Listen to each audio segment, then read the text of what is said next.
हरे कृष्णा, राधे राधे। अघन यानी माघ शीर्ष मास के कृष्ण पक्ष की एकादशी को वैतरणी या उत्पन्ना एकादशी कहा जाता है। एकादशी के इस एक व्रत को रखने से मन चाही इच्छा पूरी होती है। माघ शीर्ष मास का महीना भगवान विष्णु की भक्ति करने का, उनकी कथा सुनने का महीना है। उत्पन्ना एकादशी की कथा बहुत ज्यादा महत्व वाली है, इसलिए अगर कोई साधक है जो वैसे व्रत नहीं कर रहा, वो एकादशी की बढ़िया पूजा करके ये कथा जरूर ही सुन ले, बहुत ही उत्तम फल मिलता है। अब आज इस वीडियो में हम अति पावनी उत्पन्ना एकादशी की व्रत कथा को सुनेंगे। याद रखना, साल की बड़ी एकादशी है, सभी पूजा व्रत जरूर करें, कथा जरूर सुने। उत्पन्ना एकादशी से ही एकादशी का व्रत शुरू किया जाता है। उत्पन्ना का मतलब है स्टार्ट होना, उत्पन्न होना, है ना। तो इसीलिए इस दिन को एकादशी माता का प्रादुर्भाव दिवस मतलब उनका प्राकट्य दिवस कहा जाता है। उत्पन्ना एकादशी का महत्व भविष्योत्तर पुराण जैसे कई हिंदू ग्रंथों में वर्णित है, जो कि राजा युधिष्ठिर का भगवान श्री कृष्ण के साथ संवाद के रूप में बताया गया है। अब आपको इस एकादशी की अति पावन व्रत कथा बताती हूँ। प्रेम से, मन से, भाव से सुने। एक बार धर्मराज युधिष्ठिर ने भगवान श्री कृष्ण से पूछा, हे जनार्दन, एकादशी व्रत की क्या महिमा है? इस व्रत को करने से कौन कौन सा पुण्य मिलता है? इसकी विधि क्या है? सो कृपया करके आप मुझे सब बताएं। राजा युधिष्ठिर के ये वचन सुनकर भगवान श्री कृष्ण ने कहा, हे राजन, सर्वप्रथम हेमंत ऋतु के मार्गशीर्ष माह में कृष्ण पक्ष की एकादशी का व्रत करना चाहिए। दशमी की संध्या को दातुन करनी चाहिए और रात्रि को भोजन नहीं करना चाहिए। एकादशी को सुबह संकल्प नियम के अनुसार कार्य करना चाहिए। मध्याह्न को संकल्प पूर्वक स्नान करना चाहिए। स्नान से पहले शरीर पर मिट्टी का लेप लगाना चाहिए। स्नान के बाद मस्तक पर चंदन का तिलक लगाना चाहिए। स्नान के बाद धूप दीप नैवेद्य से भगवान की पूजा अर्चना करें। रात में दीपदान करें। ये सभी सात्विक कर्म भक्ति पूर्वक करने चाहिए। रात में जागरण करते हुए श्री हरि के नाम का जाप करना चाहिए तथा किसी भी प्रकार के भोग विलास या स्त्री प्रसंग से दूर रहना चाहिए। मन में पवित्र और सात्विक विचारों को ही जगह दें। इस दिन श्रद्धा पूर्वक ब्राह्मणों को दान दक्षिणा दे और उनसे अपने पापों कर्मों की क्षमा मांगे। धार्मिक जनों को शुक्ल पक्ष और कृष्ण पक्ष की दोनों एकादशियों को एक समान समझना चाहिए, इनमें भेदभाव नहीं करना चाहिए। इस तरह से जो मनुष्य एकादशी का व्रत करते हैं, उनको शंखोद्वार तीर्थ और दर्शन करने से जो पुण्य मिलता है, वह पुण्य एकादशी व्रत के पुण्य के 16वें भाग के बराबर भी नहीं है। इसके बाद श्री कृष्ण दोबारा बोले, हे राजा युधिष्ठिर, यतिपात योग में, संक्रांति में तथा सूर्य और चंद्र ग्रहण में दान देने से और कुरुक्षेत्र में स्नान करने से जो पुण्य मिलता है, वही पुण्य मनुष्य को एकादशी का व्रत करने मात्र से मिल जाता है। हे कुंती पुत्र, जो फल वेद पाठी ब्राह्मणों को 1000 गौदान करने से मिलता है, उससे 10 गुना अधिक पुण्य सिर्फ एकादशी का व्रत करने मात्र से मिल जाता है। 10 श्रेष्ठ ब्राह्मणों को भोजन कराने से जो पुण्य मिलता है, वह एकादशी के पुण्य के 10वें भाग के बराबर होता है। निर्जल व्रत करने का आधा फल एक बार भोजन करने के बराबर होता है। एकादशी का व्रत करने पर ही यज्ञ, दान, तप आदि मिलते हैं, अन्यथा नहीं। इसलिए एकादशी का व्रत सबको जरूर ही करना चाहिए। एकादशी के व्रत में शंख से जल नहीं पीना चाहिए। मांसाहार और अन्न आदि का सेवन एकादशी व्रत में निषेध है। याद रखना, एकादशी व्रत का फल 1000 यज्ञ से भी ज्यादा है। भगवान श्री कृष्ण के वचन सुनकर राजा युधिष्ठिर ने पुनः कहा, हे प्रभु, आपने इस एकादशी व्रत के पुण्यों को अनेक तीर्थों के पुण्य से श्रेष्ठ और पवित्र क्यों बतलाया है? कृपया करके ये भी मुझे समझाएं। भगवान श्री कृष्ण बोले, हे धर्मराज, मानवों के कल्याण के लिए तुमने ये बहुत सुंदर प्रश्न किया है, ध्यान से सुनो। सतयुग में एक महाभयंकर दैत्य था, उसका नाम मूर था। उस दैत्य ने इंद्र आदि देवताओं पर विजय प्राप्त करके उन्हें उनके पद से हटा दिया। इंद्र तथा अन्य देवता क्षीर सागर में गए, जहां पर भगवान श्री हरि शेष शैया पर विराजमान थे।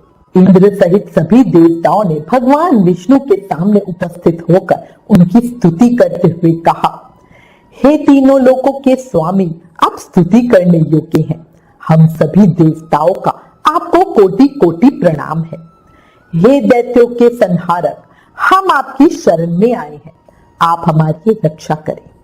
हे त्रिलोकपति, हम सभी देवता दैत्यों के अत्याचारों से भयभीत होकर आपकी शरण में आए हैं। इस समय दैत्यों ने हमें स्वर्ग से निकाल दिया है और हम सभी देवता बड़ी ही दयनीय स्थिति में मृत्यु लोक में विचरण कर रहे हैं। अब आप ही हमारे रक्षक हैं, हमारी रक्षा कीजिए। हे अधिपति, हे जगन्नाथ, हमारी रक्षा करें। देवताओं की इस प्रकार करुण पुकार सुनकर भगवान श्री हरि विष्णु बोले, हे देवगणों, वो कौन सा दैत्य है जिसने देवताओं को जीत लिया? आप सभी देवगण किसके भय से मृत्यु लोक में भटक रहे हैं? क्या वह दैत्य इतना अधिक बलवान है जिसने इंद्र सहित सभी देवताओं को जीत लिया? तुम सभी बात निर्भय होकर मुझे बताओ।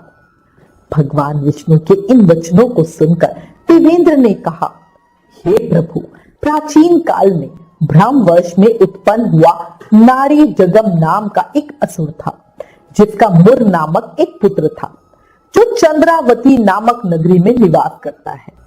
उसने अपने बल से मृत्युलोक और देवलोक को जीत लिया और अब सब देवताओं को देवलोक से निकाल दिया। कृपया आप इस बलशाली भयानक असुर का संहार करके देवताओं की रक्षा करें। देवेंद्र के मुख से ऐसे वचन सुनकर भगवान विष्णु बोले, हे देवताओं, मैं आपके शत्रुओं का शीघ्र ही संहार करूंगा। देवताओं की पुकार पर भगवान विष्णु तुरंत ही उनके साथ चल दिए। उधर दैत्यराज मुर ने अपने तेज से जान लिया कि श्री विष्णु युद्ध करने की इच्छा से उसकी राजधानी की तरफ आ रहे हैं, इसलिए वो अपने राक्षस योद्धाओं के साथ युद्ध भूमि में आकर गरजने लगा।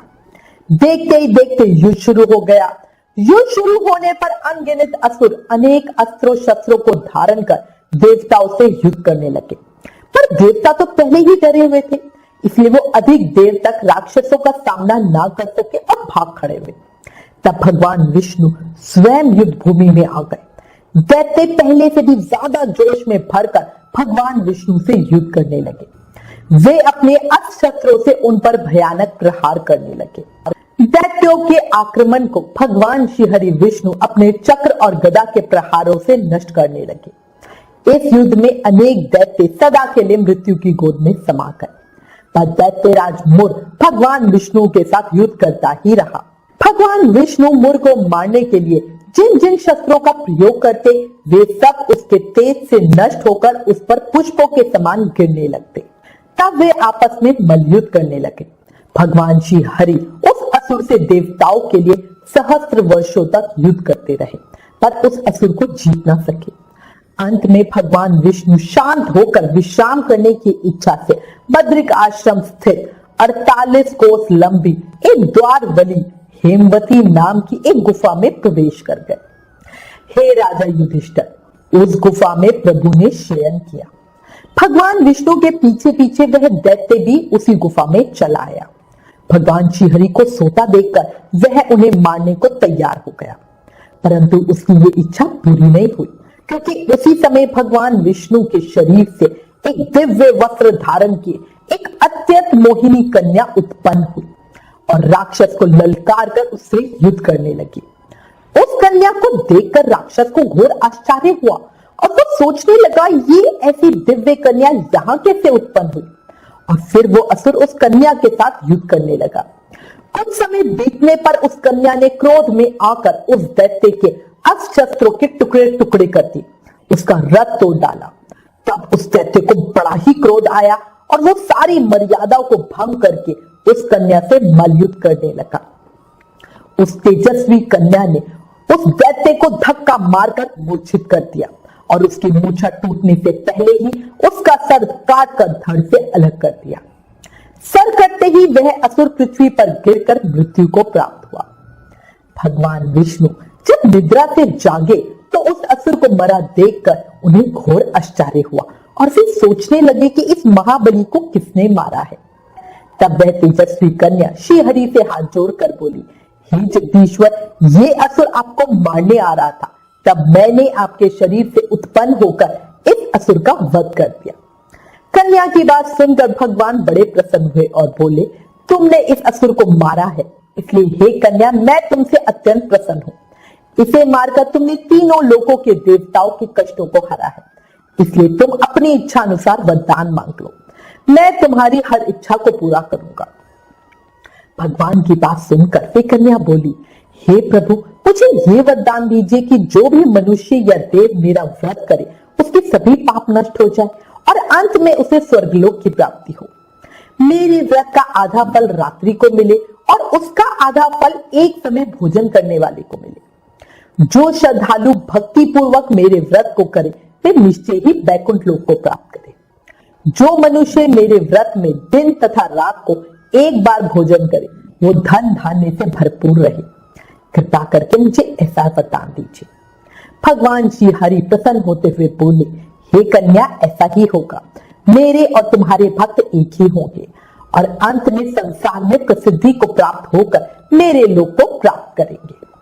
हे कल्याणी, तुम एकादशी को पैदा हुई हो, इसलिए तुम्हारा नाम भी एकादशी हुआ, और क्योंकि तुम मेरे अंश से उत्पन्न हुई है इसलिए संसार में तुम उत्पन्ना एकादशी के नाम से जानी जाओगी। तथा जो मनुष्य इस दिन व्रत करेंगे उनके समस्त पाप समूल नष्ट हो जाएंगे। तुम मेरे लिए अब तीज, अष्टमी, नवमी और 14 से भी अधिक प्रिय हो। तुम्हारे व्रत का फल सब तीर्थों के फल से भी महान होगा, ये मेरा वचन है। इतना कहकर भगवान श्री हरि उसी स्थान पर अंतर्ध्यान हो गए। भगवान श्री कृष्ण ने कहा, हे पांडु पुत्र, एकादशी के व्रत का फल सभी व्रतों और सभी तीर्थों के फल से महान है। एकादशी व्रत करने वाले मनुष्यों के शत्रुओं का मैं जड़ से नाश कर देता हूं और व्रत करने वाले को मोक्ष देता हूं। उन मनुष्यों के जीवन के जो भी कष्ट होते हैं उन्हें भी दूर कर देता हूं। मुझे अत्यंत प्रिय एकादशी के व्रत को करने वाला प्राणी सभी ओर से निर्भय और सुखी होकर अंत में मोक्ष को जाता है। हे कुंती पुत्र, ये मैंने तुम्हें एकादशी की उत्पत्ति के विषय में बतलाया है। एकादशी व्रत सभी पापों को नष्ट करने वाला और सिद्धि देने वाला है। श्रेष्ठ मनुष्यों को दोनों पक्षों की एकादशियों को समान समझकर उनमें भेदभाव नहीं करना चाहिए और दोनों का व्रत करना चाहिए। जो मनुष्य एकादशी महत्म को पढ़ता या सुनता है उन्हें अंश में यज्ञ करने के समान फल मिलता है, ये मेरा अकट्य वचन है। एकादशी महत्म समाप्तम। याद रखो, इस कथा से हमें पता चलता है कि एकादशी भगवान विष्णु की साक्षात शक्ति है, जिस शक्ति ने उस महान असुर का वध किया जिसे भगवान भी जीत पाने में असमर्थ हो रहे थे। उस शक्ति के आगे मनुष्य के पाप रूपी जो असुर है, बताओ भला वो कैसे टिक सकते हैं? खुद ही सोचो, है ना। जिस शक्ति ने देवताओं के कष्टों को हर कर उन्हें सुख दिया वो हम मनुष्य को क्या नहीं दे सकती, है ना। एकादशी व्रत से मनुष्य को सुख, समृद्धि, शांति और मोक्ष सभी सुख सहज ही प्राप्त हो जाते हैं। इसलिए प्रेम से, मन से, भाव से उत्पन्ना एकादशी का व्रत करो, पूजा करो, कथा सुनो, साथ ही अधिक से अधिक नाम जाप करो। हरे कृष्ण कृष्ण कृष्ण हरे हरे, हरे राम राम राम हरे हरे। ओम नमो नारायणाय नमः।